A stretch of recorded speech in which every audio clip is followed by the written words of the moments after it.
देखिएगा आज की जो हमारी क्लास रहेगी BHDC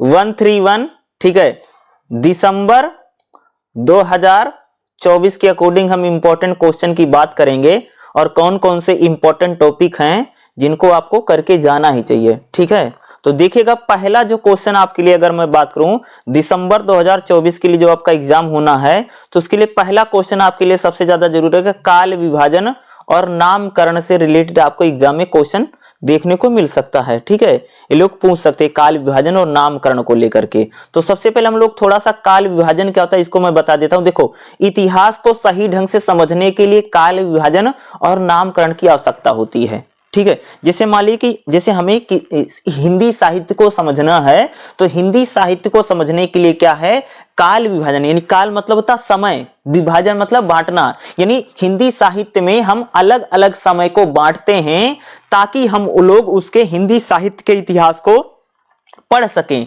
और नामकरण इसलिए किया जाता है, नाम अलग अलग समय को हम नाम इसलिए देते हैं ताकि कौन से समय किस प्रकार की कविताएं जो थी वह ज्यादा लिखी गई थी, इसलिए हम लोग क्या करते हैं हिंदी साहित्य में नामकरण करते हैं।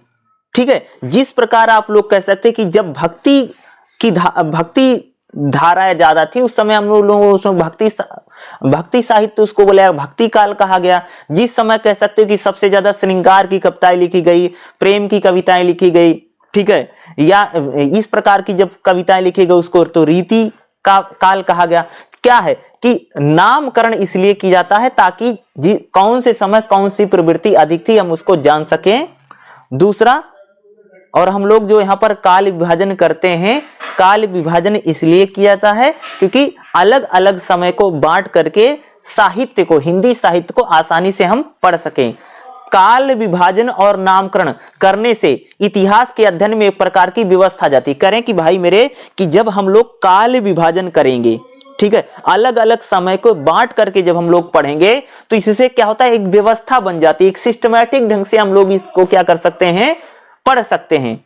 इसके द्वारा हमें प्रगतिगत बदलाव के, यानी देखो कह रहे हैं कि जब हम लोग काल विभाजन करते हैं तो हम लोगों को पता ये चलता है कि अलग अलग समय में कौन कौन सी प्रवृत्तियां थी। भाई ऐसा कौन सा समय था जहां पर कवियों ने भक्ति वाली कविता ज्यादा लिखी, कहां पर ऐसा कौन सा समय था, कहीं पर देखेंगे कि भाई वहां उस समय प्रेम पर, श्रृंगार पर, इस पर कविताएं ज्यादा लिखी गई। बिना काल विभाजन के इतिहास अव्यवस्थित हो जाएगा। यानी देखो अगर हम लोग हिंदी साहित्य को हमें अगर पढ़ना है और हमें साहित्य को अच्छी तरीके से समझना है तो काल विभाजन यानी समय को अलग अलग बांटना पड़ेगा। अगर हम लोग काल विभाजन नहीं करेंगे तो अव्यवस्थित रहेगा और दिशाहीन हो जाएगा ना, तो हमें पता ही नहीं चलेगा कि भाई भक्ति कहां से शुरू हो गया, श्रृंगार कहां से शुरू हो गया, यानी कहां से कौन शुरू हो रहा, कहां से कौन सा खत्म हो रहा। आप समझ रहे हैं?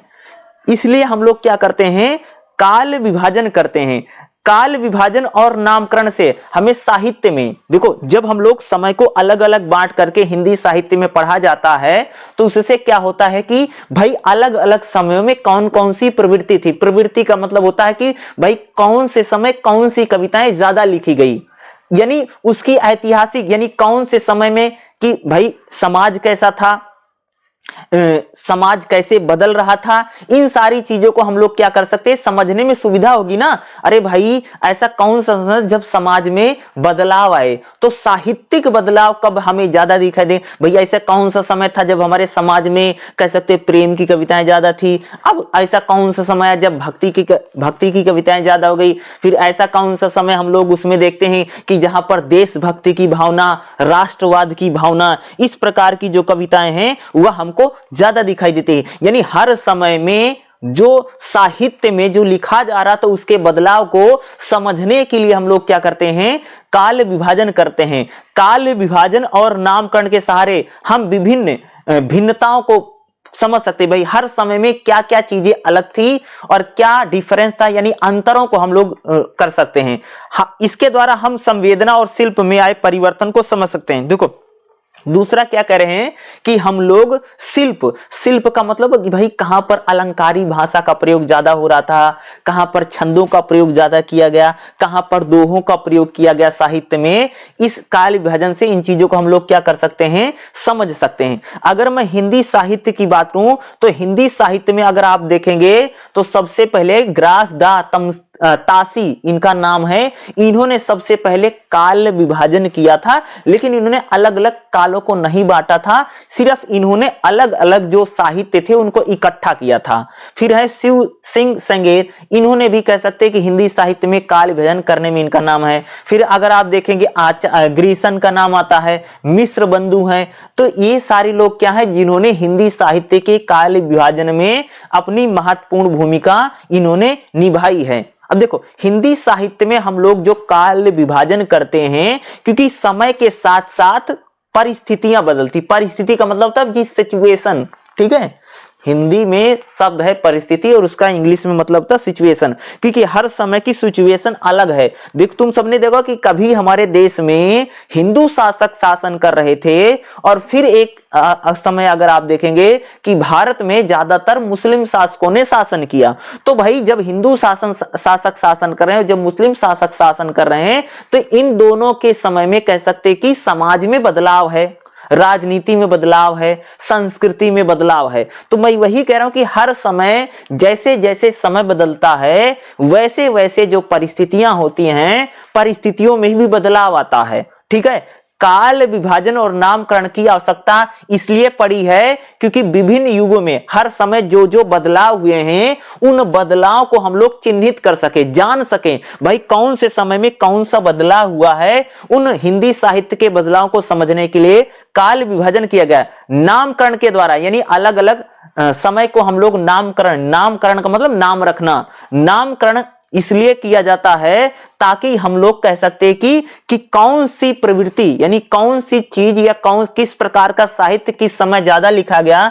जैसे भक्ति काल में अगर आप देखेंगे तो भक्ति की धारा वाला साहित्य ज्यादा, रीति काल के हम लोग कहते हैं कि उस समय रीति एक विशेष प्रकार की जो कविताएं लिखी जाती उसको हमने रीति काल कहा। अतः अगर मैं बात करूं काल विभाजन और नामकरण से साहित्य का विकास होता है कि जब भाई मेरे जब हम लोग हिंदी साहित्य का काल विभाजन करते हैं उससे हिंदी साहित्य को एक कह सकते हो कि नई दिशा मिलती है और हिंदी साहित्य में जो जितने भी परिवर्तन आए या जितने भी बदलाव आए हैं हम उन बदलाव और परिवर्तनों को क्या कर सकते हैं, आसानी से समझ सकते हैं और इनको समझने में यहां से क्या मिलती है, बहुत ज्यादा आसानी होती है। तो ये चीजें यहां पर आपको क्या की जा रही हैं, बताई जा रही हैं, समझ रहे हैं। तो इस प्रकार से एक सारा इंपॉर्टेंट है। ठीक है, जैसे यहां पर इन्होंने आपके लिए टेबल बना रखी, आप इस टेबल को एग्जाम में बना सकते हैं क्योंकि इससे आप आसानी से समझ सकते हैं। देखो हिंदी साहित्य में हम लोग ऐतिहासिक आधार पर यानी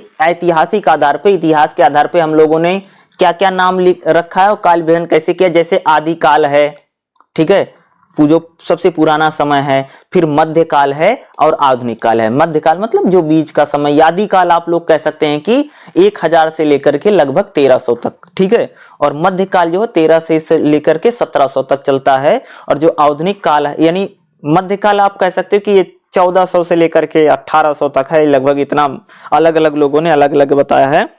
और आधुनिक काल जो है वो 1900 के बाद माना जाता है। ठीक है, अगर हम साहित्यकारों की बात करें क्योंकि कुछ समय में ऐसे रहा हिंदी साहित्य में कई सारे ऐसे साहित्यकार थे जिनका प्रभाव हिंदी साहित्य में बहुत ज्यादा रहा।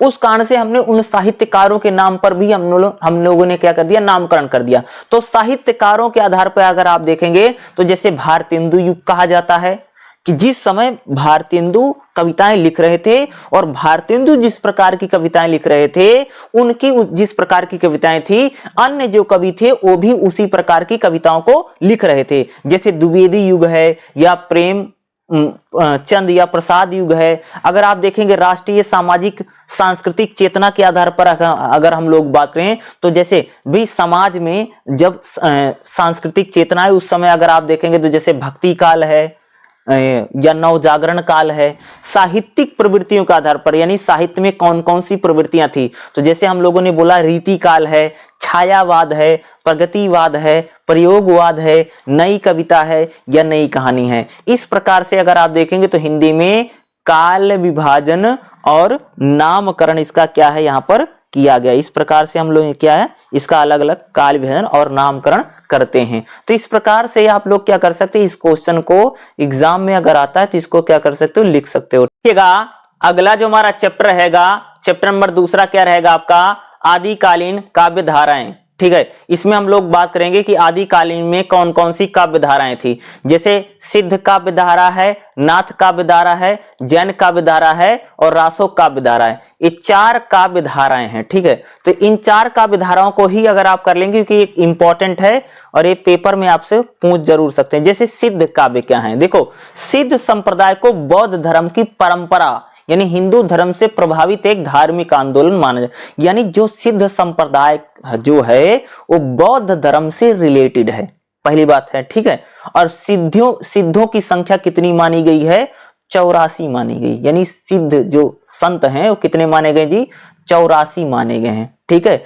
राहुल संस्कृतायन ने, आचार्य हजारी प्रसाद द्विवेदी ने इन 84 सिद्धों के नाम का क्या किया है, उल्लेख किया है। सिद्ध कौन है, सिद्ध यानी एक प्रकार के जी संत होते थे। और कौन से संत होते थे, बौद्ध संत होते थे। और इन बौद्ध संतों ने कह सकते हो कि जन भाषा मतलब समझते हो कि जो आम आदमी की भाषा है, जो सामान्य व्यक्ति की भाषा है, जन भाषा में लिखे जो साहित्य हैं, यानी कह सकते कि यानी बौद्ध धर्म के जो सिद्ध कवि थे, उन सिद्ध कवियों ने जन भाषा यानी आम भाषा में या लोकल भाषा में, जिसको आप कह सकते हैं, इन्होंने जो साहित्य लिखा है उसे ही हम सिद्ध साहित्य कहते हैं। सिंपल सा, यह साहित्य वस्तुतः जो है भैया बौद्ध धर्म की वज्रायन शाखा से संबंधित, यानी जो सिद्ध साहित्य किससे संबंधित है, जो बौद्ध धर्म है, बौद्ध धर्म की वज्रायन शाखा का प्रचार करने के लिए लिखा गया था। यानी जो बौद्ध धर्म है,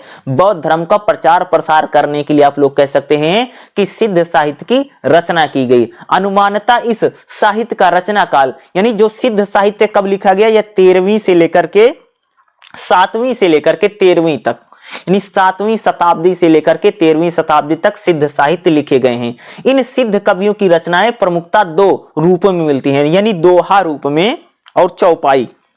यानी जो सिद्ध संत हैं उन्होंने जो अपनी रचनाएं लिखी हैं किसमें, दोहे के रूप में।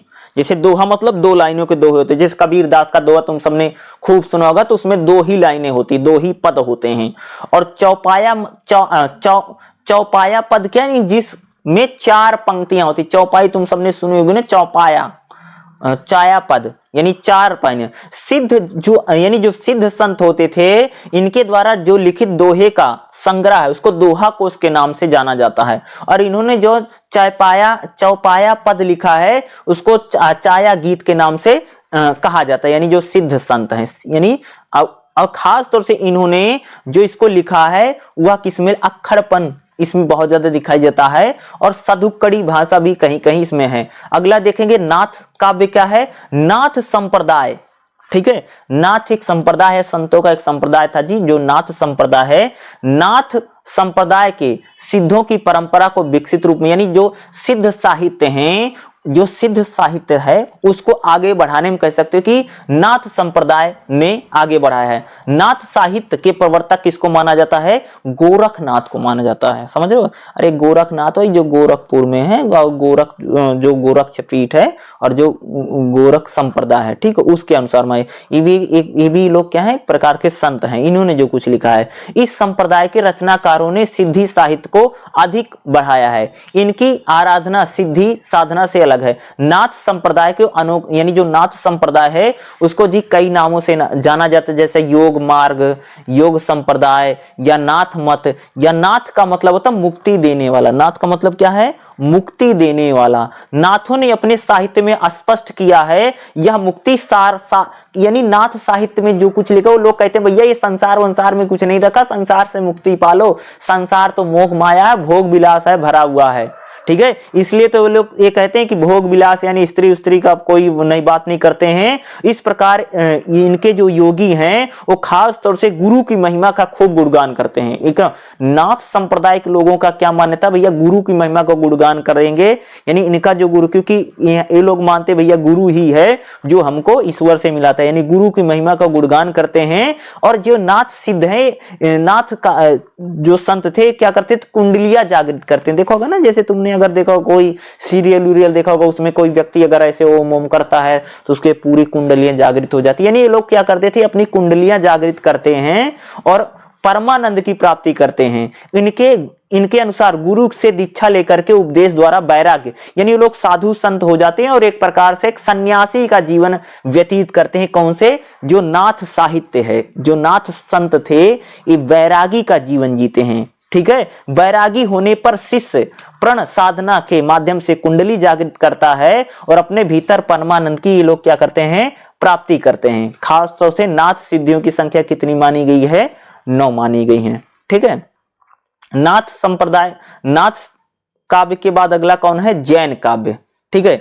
जैन धर्म का प्रवर्तक किसको माना जाता है, महावीर स्वामी को माना जाता है। आप सबको पता होगा कि जैन मुनियों ने अपने धर्म का प्रचार प्रसार करने के लिए लोक भाषा का प्रयोग किया है। भाई जब जैन धर्म था, जब जैन धर्म हमारे देश में आया तो भाई जैन कवियों ने भी साहित्य में लिखा है, यानी उन्होंने भी साहित्य लिखे हैं ताकि जैन धर्म का प्रचार प्रसार हो सके, यानी उसका प्रचार करने के लिए।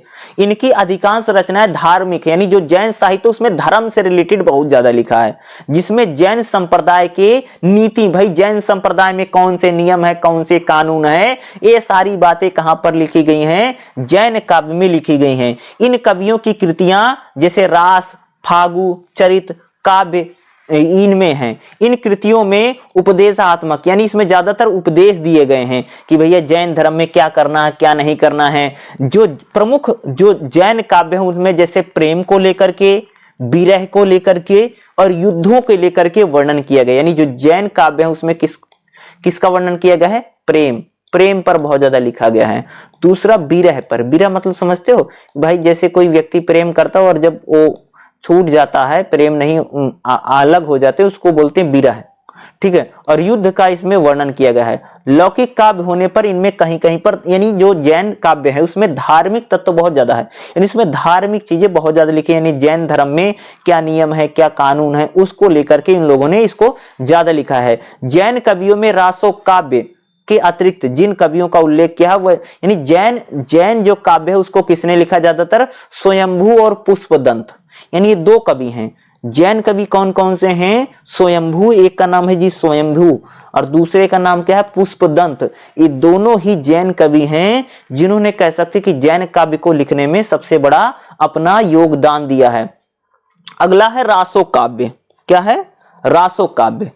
तो आदिकालीन हिंदी साहित्य में अगर हम लोग बात करेंगे, रासो साहित्य जो है अनेक रूपों में इसका परिचय मिलता है। कहीं तो इसको धार्मिक दृष्टि, यानी धार्मिक, और कहीं पर वीर गाथा, यानी इसमें वीरता का गुणगान बहुत ज्यादा किया रासो काव्य में। यानी जो वीरता होती नहीं, जैसे आप सबने सुना होगा कि वीर रस, श्रृंगार और धार्मिक, तीनों चीजें इसमें हैं। यानी रासो साहित्य में कह सकते हो कि इसमें, जैसे अगर आप देखो, जैसे पृथ्वीराज चौहान की वीरता का गुणगान है, या परिमाल है परिमाल राजा हैं, उनका वीरता का गुणगान है, या विसल देव हैं, उनकी भी वीर गाथा का इसमें गुणगान किया गया है। श्रृंगार भी कह सकते हैं कि रासो काव्य में लिखा गया है। श्रृंगार का मतलब यानी जो एक प्रकार से जो नायक नायिका का प्रेम है, प्रेम के ऊपर, यानी उसको हम लोग बोलते हैं श्रृंगार, उस पर भी। और कहीं कहीं पर धार्मिक चीजें भी इसमें क्या लिखी गई। अगर मैं बात करूं जैसे वीर रस में, जैसे अगर आप देखो चंद्रवरदाई ने भैया पृथ्वीराज चौहान का बहुत ज्यादा गुणगान किया है, और आप सबने उनकी एक बहुत फेमस किताब आती है जिसमें चंद्रवरदाई ने पृथ्वीराज रासो, बुक का नाम पृथ्वीराज रासो है, जिसमें पृथ्वीराज चौहान का गुणगान करते हैं। ठीक है। और कहते हैं कि जिस प्रकार से उन्होंने बताया। दूसरा अगर जैसे मैंने परिमाल रासो है, जिसमें परिमाल राजा के बारे में उनकी वीरता है। विजयपाल रासो, जिसमें विजयपाल एक शासक है, जिनमें उनकी वीरता का गुणगान किया गया। तो यानी जो खास तौर से अगर आप देखेंगे जो रासो काव्य है, ये वीर रस से ज्यादा भरा हुआ है। और इसमें कह सकते हैं कि पृथ्वीराज चौहान, परिमाल, विसल देव, या इस प्रकार के जो शासक हुए हैं, उनके जो दरबार में जो कवि होते थे, उन कवियों ने जो उनकी वीरता का गुणगान किया है, यही सारा गुणगान कह सकते हैं कि रासो काव्य में लिखा गया है। तो खास तौर से आपके लिए जो इंपॉर्टेंट होगा, आदिकालीन काव्य धाराएं, इससे रिलेटेड क्वेश्चन आपको एग्जाम में देखने को मिल सकता है और आने की इसकी जो संभावना रहेगी ज्यादा रहेगी, एक आपके एग्जाम में आ सकता है। ठीक है, चलिए अगला देखिएगा। अगला जो हमारा चैप्टर रहेगा, चैप्टर नंबर 3 रहेगा, भक्ति आंदोलन, परिस्थितियां और सामान्य विशेषताएं। तो इसमें हम लोग बात करेंगे कि भक्ति आंदोलन के समय कौन कौन सी परिस्थितियां रही। ठीक है, देखो भक्ति अगर मैं आंदोलन की बात करूं तो उस समय अगर आप देखेंगे तो राजनीतिक परिस्थिति की बात करते हैं कि भाई भक्ति आंदोलन के समय राजनीति कैसे थी। देखिएगा, भक्ति आंदोलन की शुरुआत 14वीं से लेकर के आप लोग कह सकते हैं कि 17वीं शताब्दी तक भक्ति आंदोलन रहा, पीक पर रहा इस समय। ठीक है, और भक्ति आंदोलन जो था शुरुआत जो है वो कह सकते हैं 7वीं 8वीं शताब्दी में हुई है। ठीक है, भक्ति आंदोलन जब शुरू हो रहा उस समय अगर आप देखेंगे तो अगर मैं बात करूं राजनीतिक रूप से अगर आप देखेंगे तो ये दक्षिण भारत में भक्ति आंदोलन की शुरुआत हुई। ठीक है, वहां पर आप लोग कह सकते हैं कि अलवार नैनार जो संत थे उन लोगों ने भक्ति आंदोलन की शुरुआत की। दक्षिण भारत में जो भक्ति आंदोलन शुरू हो रहा है उसके पीछे आप लोग कह सकते हो कि उस समय अगर आप देखें क्योंकि हिंदू धर्म चल रहा था। ठीक है, तो हिंदू धर्म से निकल के बहुत सारे लोग अगर आप देखेंगे बौद्ध धर्म में, जैन धर्म में, क्योंकि हिंदू धर्म से निकल करके 2 धर्मों का उदय हो गया। उसी प्रकार से अगर आप देखेंगे तो भारत में कई सारे जो मुस्लिम शासक थे, जो मुस्लिम देशों के लिख थे, उन्होंने आक्रमण किया। 712 में मोहम्मद बिन कासिम और लोगों ने भारत में उन्होंने आक्रमण किए। तो उस समय अगर आप देखें तो भारत की जो राजनीतिक परिस्थितियां हैं वो काफी उथल पुथल भरी हैं। क्या है, भक्ति आंदोलन के समय भारत में राजनीतिक रूप से बहुत ज्यादा उथल पुथल है। ठीक है, कि यहाँ पर अगर आप देखेंगे तो हिंदू शासक धीरे धीरे कमजोर हो रहे हैं और यहाँ पर मुस्लिम साम्राज्य का उदय होता है और एक मुस्लिम शासकों का उदय ये भक्ति आंदोलन में देखने को मिलेगा। तो राजनीतिक रूप से यही रहेगा कि राजनीतिक रूप से क्या था कि उस समय कोई भी मजबूत शासक नहीं है, शासक आते हैं और शासक जाते रहते हैं। तो राजनीतिक रूप से तो यही रहता है। अगर आप देखेंगे तो 1300-1200 में के आसपास अगर आप 1300 में देखेंगे तो भारत में दिल्ली सल्तनत की स्थापना होती है और दिल्ली सल्तनत में अगर आप देखेंगे तो यहाँ पर मुस्लिम साम्राज्य स्थापित हो जाता है। उससे पहले जितने भी मुस्लिम आते थे वो खास तौर से देश को लूटपाट करके क्या करते थे, चले जाते। यही होता था, लूटपाट बहुत ज्यादा होती थी। ठीक है, और देश कह सकते कि अलग अलग रियासतों में, छोटी छोटी रियासतों में देश बटा हुआ था राजनीतिक रूप से। अगर हम लोग बात करें तो 1206 में अगर आप देखें दिल्ली सल्तनत की स्थापना होती है और वहां से अगर आप देखेंगे तो मुस्लिम शासन की शुरुआत होती है। ठीक है, तो राजनीतिक रूप से ये परिस्थिति। अगर हम लोग समाज की बात करें तो समाज में अगर आप देखें समाज में बहुत ज्यादा उथल पुथल भरी है। अगर हम समाज की भी बात करें तो समाज में देखो, समाज उस समय अगर आप देखें भक्ति आंदोलन के समय तो हमारा जो भारतीय समाज है, समाज की हम लोग बात करें, समाज जो है कह सकते हैं अलग अलग जातियों में, अलग अलग संप्रदायों में बटा हुआ है। अगर आप अलग अलग जातियों की बात करें तो हिंदू धर्म में अगर आप देखेंगे तो वहां पर हिंदू धर्म में जैसे ब्राह्मण, क्षत्रिय, वैश्य, शूद्र, इन 4 संप्रदायों में कह सकते हैं कि लोग बटे हुए हैं। ठीक है, और छुआछूत बहुत ज्यादा है। ठीक है, अगर आप देखेंगे तो जिस प्रकार से जो दलित जातियां हैं, जो आदिवासी हैं या जो अन्य जातियां हैं, उनको किसी भी प्रकार का कोई अधिकार नहीं होता था। वो लोग पढ़ नहीं सकते थे, मंदिरों में जा नहीं सकते थे। इस प्रकार से वहां पर उनकी बहुत ज्यादा पाबंदियां लगी हुई। उसी समय अगर आप देखेंगे भक्ति आंदोलन के समय ऐसे ऐसे भक्त संत आते हैं या संत आते हैं जिन्होंने कह सकते हैं कि जो सामाजिक बुराइयां हैं, जो सामाजिक कुरीतियां हैं, उनके खिलाफ उन लोगों ने लिखना शुरू किया। जैसे अगर आप कबीर की बात करेंगे, सूरदास की बात करेंगे, रैदास की बात करेंगे, तो इन लोगों ने कह सकते कि समाज में जो बुराइयां हैं उन बुराइयों को लिखना शुरू किया। उस समय समाज में कह सकते ऐसा नहीं कहा कि सिर्फ हिंदू धर्म में बुराइयां थी। ठीक है, हिंदू धर्म में तो जातिवाद था, छुआछूत था, ठीक है, बलि प्रथा थी, ये सारी चीजें तो हिंदू धर्म में थी। लेकिन साथ साथ अगर आप देखें जो मुस्लिम धर्म था, मुस्लिम धर्म में भी बहुत सारी कुरीतियां हैं। ठीक है, तो चाहे हिंदू धर्म में कुरीतियां अगर आप देखेंगे तो जिस प्रकार से कबीरदास की अगर हम लोग बात करें तो कबीरदास, ठीक है, देखेंगे तो उन्होंने हिंदू हो चाहे मुसलमान हो, दोनों धर्मों में जो बुराइयां थी उन बुराइयों के खिलाफ उन्होंने लिखा।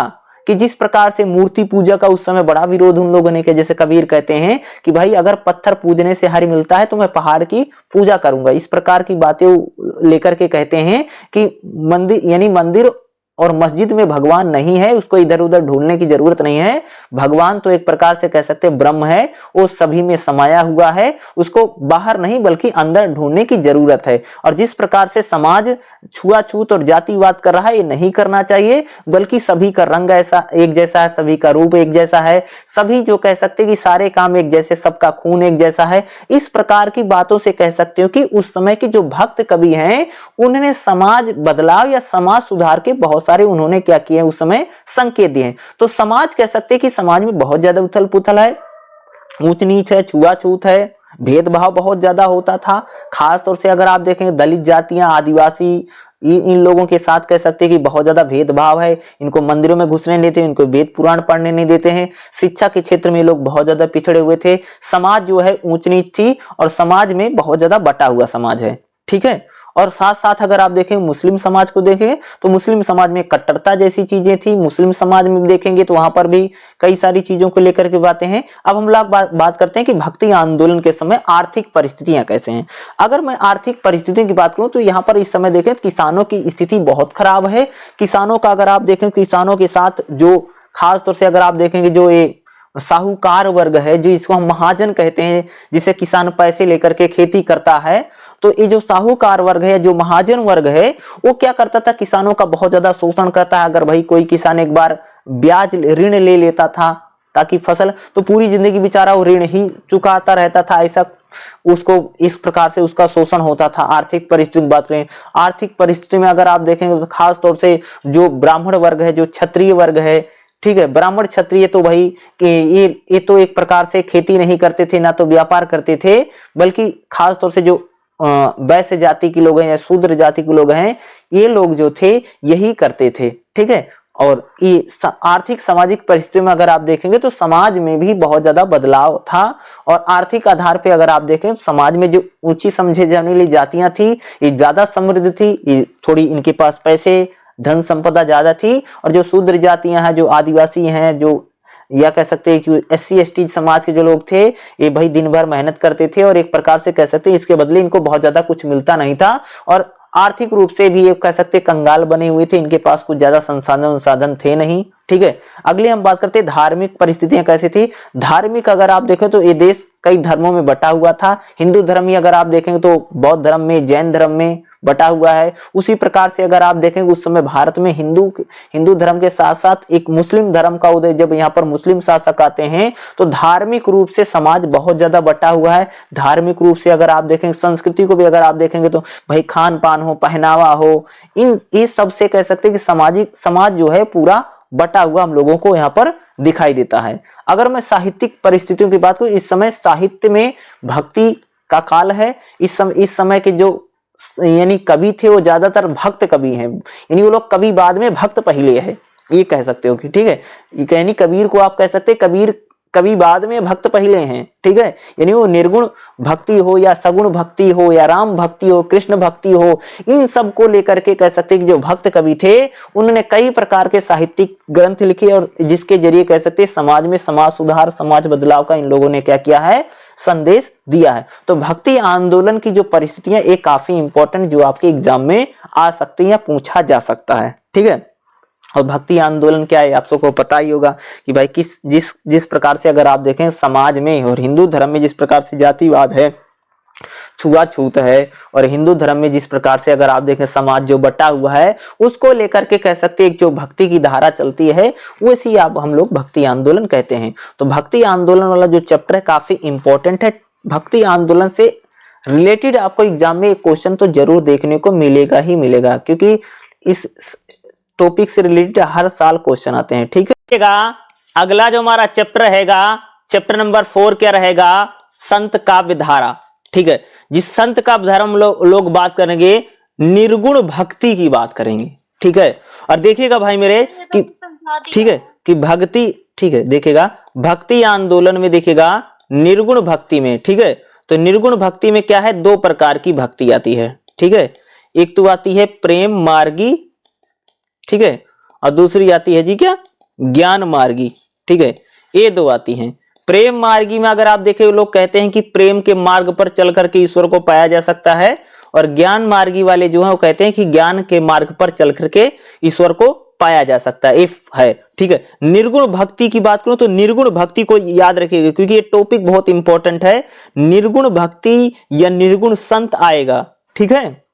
तो निर्गुण संत जो होते हैं उनकी कुछ खास बातें मैं आपको बता देता हूं कि निर्गुण जो संत है, निर्गुण, ठीक है, निर्गुण ब्रह्म की इन्होंने पूजा की। क्या? निर्गुण यानी निर्गुण निराकार, यानी ऐसा ईश्वर जो हर जगह पर विद्यमान है, ठीक है, कण कण में विद्यमान है, ठीक है, हमारे अंदर है, तुम्हारे अंदर है, सबके अंदर है। उस निर्गुण निराकार ब्रह्म की पूजा किसने की है? निर्गुण संतों ने की है। दूसरा क्या? जो निर्गुण संत होते हैं उन्होंने गुरु की महिमा का खूब सारा गुणगान किया। क्या किया इन्होंने? जो गुरु है, गुरु की महिमा का सबसे ज्यादा गुणगान क्या है? निर्गुण संतों में सबसे बड़े संत कबीर को कहा जाता है कि आपने भी कबीर का दोहा सुना होगा, गुरु गोविंद दो खड़े काकी लागो पांव। तो भी कबीर दास जी भी कह रहे हैं कि वो कह रहे हैं कि भाई गुरु और गोविंद यानी गुरु भी खड़े हैं और भगवान भी खड़े हैं, और पूछ रहे हैं मैं किसके पैर लगूं? तो कहते हैं भगवान कहते हैं भाई सबसे पहले गुरु के पैर लगो। यानी कहने का मतलब क्या है कि निर्गुण भक्ति के संतों ने कहा है कि जो गुरु हैं उनका स्थान जो है वह कह सकते कि ईश्वर से भी बढ़कर के है, कि अगर गुरु नहीं होते तो कह सकते कि हमें ईश्वर तक जाने का रास्ता कौन बताता है? वह गुरु ही है जो हमें ईश्वर तक जाने का रास्ता बताता है। इस प्रकार से आप लोग कह सकते हैं कि निर्गुण संतों ने गुरु की महिमा का खूब सारा गुणगान किया है। दूसरा, निर्गुण धारा के जो संत होते हैं उन्होंने राम नाम की महिमा का खूब गुणगान किया। क्या? राम नाम की महिमा। देखो, निर्गुण धारा के जो संत हैं उन्होंने राम की खूब सारी उपासना की और राम नाम की बहुत बात करते हैं। राम नाम को भजना चाहिए, राम का नाम लेना चाहिए। और इनका जो राम है वो दशरथ जो पुत्र राम है वो राम नहीं, बल्कि अयोध्या के जा रहा वो राम नहीं है, बल्कि निर्गुण संत कहते हैं कि मेरा जो राम है वो राम का भी राम है। यानी इन्होंने निर्गुण निराकार ब्रह्म वाले जो राम है उनकी पूजा की है, ठीक है। दूसरा, अगर आप देखें निर्गुण धारा के जो संत है इन्होंने जातिवाद, छुआछूत का बहुत ज्यादा विरोध किया है। वो कहते हैं कि भाई सभी का रंग एक ऐसा है, सभी का रूप एक जैसा, सभी का खून एक जैसा है, सभी का, ये सभी लोग मल मूत्र एक जैसे ही त्याग करते हैं, तो इसलिए सभी में भेदभाव कैसे हो सकता है? सभी एक जैसे ही हैं, सभी को ही, सभी ईश्वर की संतानें हैं, इसलिए जातिवाद नहीं करना चाहिए, छुआछूत नहीं करनी चाहिए। दूसरा, अगर आप देखें तो इन निर्गुण धारा के संतों ने धार्मिक आडंबरों का खूब सारा विरोध किया। ये लोग कहते हैं कि हमारे समाज में ये जो बलि प्रथा चलती है, जो सती प्रथा चलती है, ठीक है, जो मूर्ति पूजा है, या एक प्रकार से आप लोग कह सकते हैं कि जो जिस प्रकार से हमारे धर्म में जादू टोना, झाड़ फूंक, इन सब चीजों का इन्होंने बहुत ज्यादा क्या किया है? विरोध किया, क्योंकि ये सारी चीजों को ये लोग नहीं मानते। दूसरा, अगर आप देखें खूबसूरत बात इनकी और है कि इन्होंने मूर्ति पूजा का बहुत ज्यादा विरोध किया है, क्योंकि निर्गुण धारा के संतों का कहना है कि जो ईश्वर है, जो भगवान है, वो कण कण में विद्यमान है, बल्कि हमें ईश्वर को बाहर ढूंढने की जरूरत नहीं है। मूर्तियों में और पत्थरों में भगवान नहीं है, ये चीख चीख करके आप लोग कह सकते। निर्गुण धारा के संत यही कह रहे हैं कि भैया मंदिर में और मंदिर की मूर्तियों में और मस्जिदों में और कह सकते कि पत्थरों में भगवान नहीं है, ईश्वर नहीं है। निर्गुण धारा के संतों का खास है। बल्कि उधर अगर आप देखें सगुण वालों को देखोगे, सगुण धारा के जो संत हैं वो तो भाई खूब राम कृष्ण की पूजा करते रहते हैं, तो वो तो मूर्ति पूजा का जबरदस्त समर्थक लोग हैं सगुण वाले। बिल्कुल निर्गुण धारा के संत कह सकते हैं कि उन्होंने मूर्ति पूजा का, अवतारवाद का, कि भाई ईश्वर, जैसे अगर आप हिंदू धर्म में कहा जाए ईश्वर जो है बार बार अवतार लेता है, लोग कहते हैं ईश्वर कोई अवतार नहीं लेता है, ईश्वर तो अजर और अमर है, ना तो उसने कभी जन्म लिया ना उसकी कभी मृत्यु हुई है। कौन? का निर्गुण धारा के संत हैं, ठीक है। तो निर्गुण धारा जो है बहुत इंपॉर्टेंट है। निर्गुण भक्ति धारा या निर्गुण संत से रिलेटेड अगर कोई क्वेश्चन आता तो आपको एग्जाम में जो मैं बता रहा हूं यही लिख करके आना है। ये आपके लिए क्या हो सकता है? इंपॉर्टेंट हो सकता है, बहुत ज्यादा इंपॉर्टेंट टॉपिक है। संत का धार में निर्गुण भक्ति वाला जो क्वेश्चन है आ सकता है और इसके आने के चांसेस ज्यादा रहेंगे। अगला जो हमारा चैप्टर रहेगा, चैप्टर नंबर 8 रहेगा रीति काव्य, ठीक है, जिसमें हम लोग बात करेंगे रीति काव्य में हम लोग देखेंगे रीति काल का, रीति क्या है, रीति का अर्थ क्या है, इसका स्वरूप क्या है, और रीति काव्य का वर्गीकरण कैसे किया गया है। और एक चीज याद रखिएगा, जो रीति काव्य की अगर आपसे पेपर में परिस्थितियां पूछेगा, क्या पूछेगा? रीति काव्य की अगर मान लो एग्जाम में आपसे परिस्थितियां पूछता है तो आपको क्या करना है, जो मैंने आपको भक्ति आंदोलन की परिस्थितियां बताई हैं सेम वही परिस्थितियां आपको क्या लिख देनी है, रीति काव्य की परिस्थितियों में लिख देना है। इस बात को आपको जरूर ध्यान रखना है। तो देखिएगा रीति काव्य क्या देखिएगा, देखिएगा मध्यकालीन समाज सामंती पद्धति का समाज था। सामंती मतलब समझते हो कि जो साहूकार होते हैं और जो एक प्रकार से जमींदारी जो प्रथा होती है उसको हम लोग बोलते हैं भाई सामंती समाज। तो मध्यकाल में जो हमारा समाज था वह सामंती समाज था। उच्च वर्ग के राजाओं तथा सामंतों का जीवन वैभव था। यानी भाई जो मध्यकाल में अगर आप देखो जो ऊंची जाति के लोग थे, जो राजा वाजा होते थे और जो साहूकार होते थे, जो सामंत होते थे, इनका तो जीवन बहुत बढ़िया था, बहुत अच्छा था, ये अच्छा जीवन जीते थे। जैसे पुष्प है, इत्र है, गंध है, फवारे हैं, उद्यान है, बिहार है, राजाओं और सामंतों की तृप्ति स्थान होते थे।